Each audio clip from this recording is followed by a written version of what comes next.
Dernier jour de notre neuvaine à Marie l'Immaculée Conception. Nous sommes ravis d'avoir pu prier avec vous.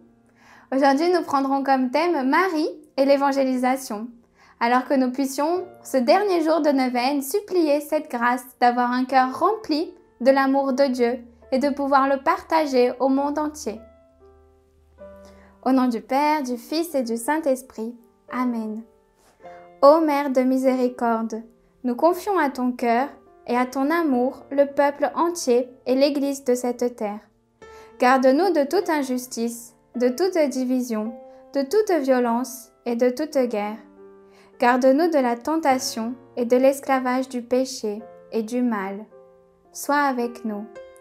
Aide-nous à vaincre le doute par la foi, l'égoïsme par le service, l'orgueil par la mansuétude, la haine par l'amour.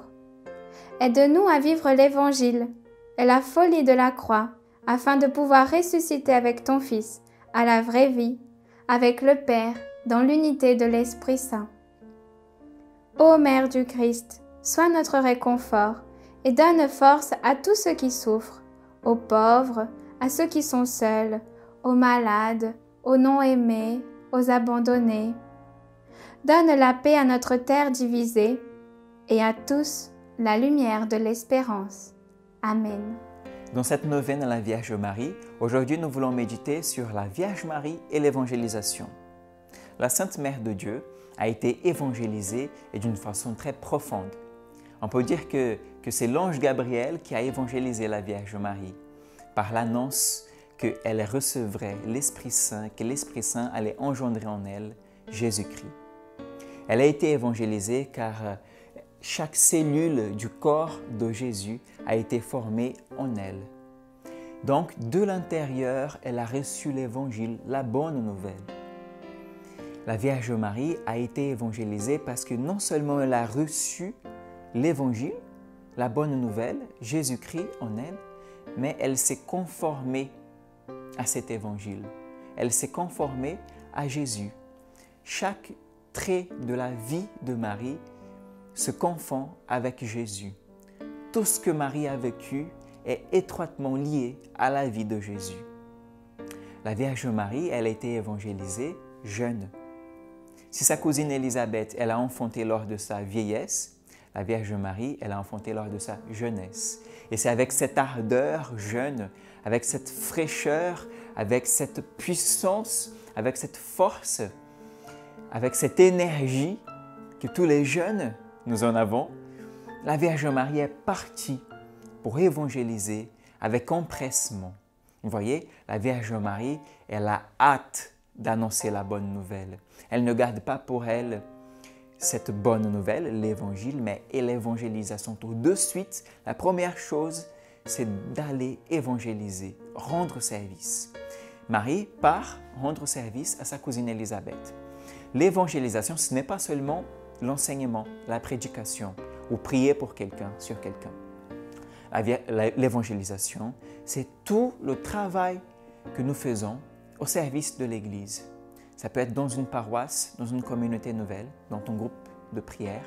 Enfin, dans tous les moyens, par Internet, par tous les moyens, annoncer que Jésus nous sauve et que dans l'Esprit Saint, nous avons une vie nouvelle.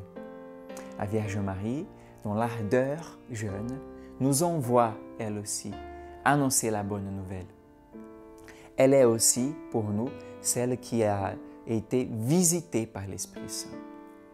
Elle n'évangélise pas par la force de son bras.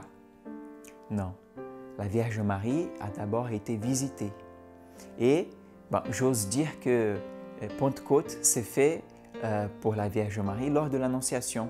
Oui, parce qu'elle a reçu l'Esprit Saint, une grâce particulière de recevoir l'Esprit Saint.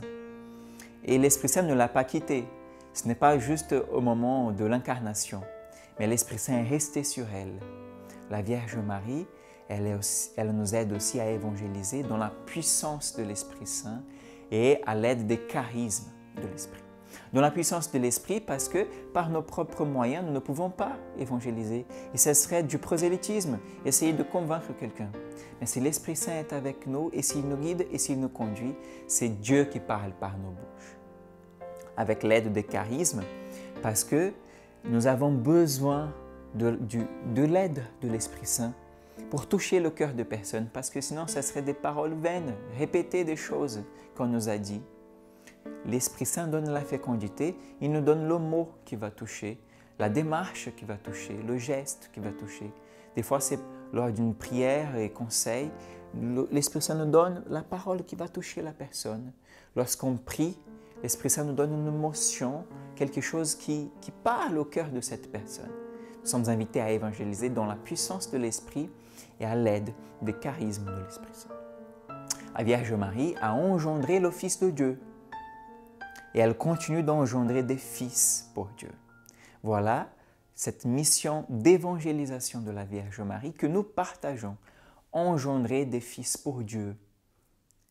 Quelle belle mission d'accompagner des personnes au baptême. Quelle belle mission d'accompagner des personnes dans le fait de grandir dans leur vie de foi. Essayer de les aider à avancer dans leur vie de foi. Engendrer et former des fils pour Dieu. C'est la mission de la Vierge Marie, mais c'est la mission de chacun de nous, baptisés, appelés à engendrer des fils pour Dieu, pour que son royaume grandisse et que nous puissions un jour le célébrer éternellement la louange de Dieu, comme une grande famille, la famille de Dieu.